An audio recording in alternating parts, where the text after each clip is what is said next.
The War for Cybertron Siege line has been a great startup line to future budget masterpieces coming into the world. There were some figures that completely subverted my expectations because of Hasbro's garbage fire stock images, making the figures look like fourth-party, low-quality knockoffs. Mirage was one of these figures, featuring a bizarre but fun transformation and great articulation. But one thing that annoyed me was the continuous bitch moves, like the whole Mirage and Impactor 3-pack with the stupid Power Dasher that I love, along with the two individual figures being released with a faction swap for Impactor. Then Netflix and Walmart decided to hop on the shit show bandwagon and release a Decepticon repaint of Mirage because why not? This figure made me question at first why it even exists other than money, but then I looked into it and asked myself, why didn't they make this sooner? Mirage transforms into a Formula 1 car with no real-world origin. The Cybertronian alt mode scapegoat strikes again to cover up the inaccuracies of the vehicle mode. There's two spoilers, one being a total fake out and the other one going on his chest in robot mode. The alt mode's use of full part to make the lazy eyebrow viewer himself twitchy. The seam line down the center of the car gives you a solid indication of how weird the transformation is going to be on this figure. The fists are just kind of hanging out on top of the car as well, not really hiding away as well as I think they should. Some good things about this vehicle mode is the fact that the tabs go in much easier on the back of the car and it doesn't use clear plastic like an idiot.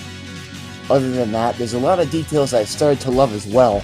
The grayish light blue and the purple complement each other really well, and the splotches of gray where the paint's melting off is a lot more convincing than the ultra magnets from this line.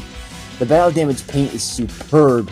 The crack on the right spoiler side of the car, the blast on the figure, and the paint scheme on this figure altogether is interesting and gorgeous looking. I only wish you would make the Autobot version of this thing better with non-clear plastic. On to robot mode. Transformation on this thing is really simpler. It's the Generation 1 slapdash. The legs fold themselves inside out, and the outside of the car become the shins.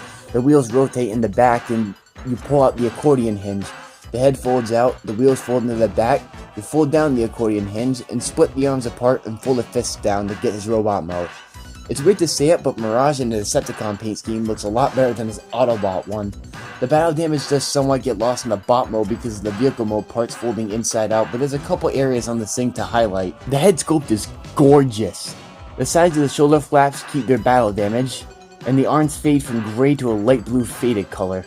The waist has chips and dings in the crotch piece, while the shins look all kinds of screwed up, almost like you slammed them into a ball joint of a trailer hitch that can make a grown-ass man cry. I really do think the paint scheme knocked it out of the ballpark, but how does he move?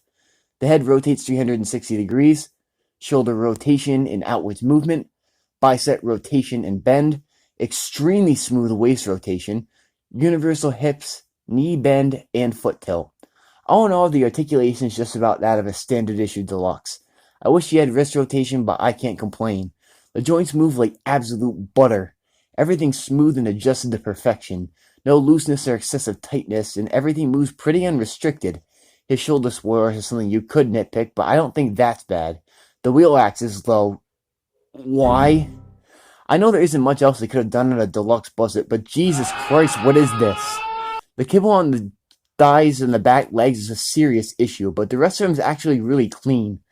The way the tires fold into the back is fucking radical, and the sculpting has a surprising amount of detail. This thing's an otherwise awesome take on Mirage, and especially with his two awesome guns. His shoulder-mounted rocket launch is a really nice touch. All in all, this was a weird figure that will mostly be for a niche collector's market or completionist of the Siege line, but I think it's kinda cool in its own right. It won't be everyone's cup of tea, but shit is he ever cool in my opinion. Siege Netflix Decepticon Mirage earns a rank of 8.5 out of 10. The kibble got in the way a bit too much in the legs, and why is he a Decepticon?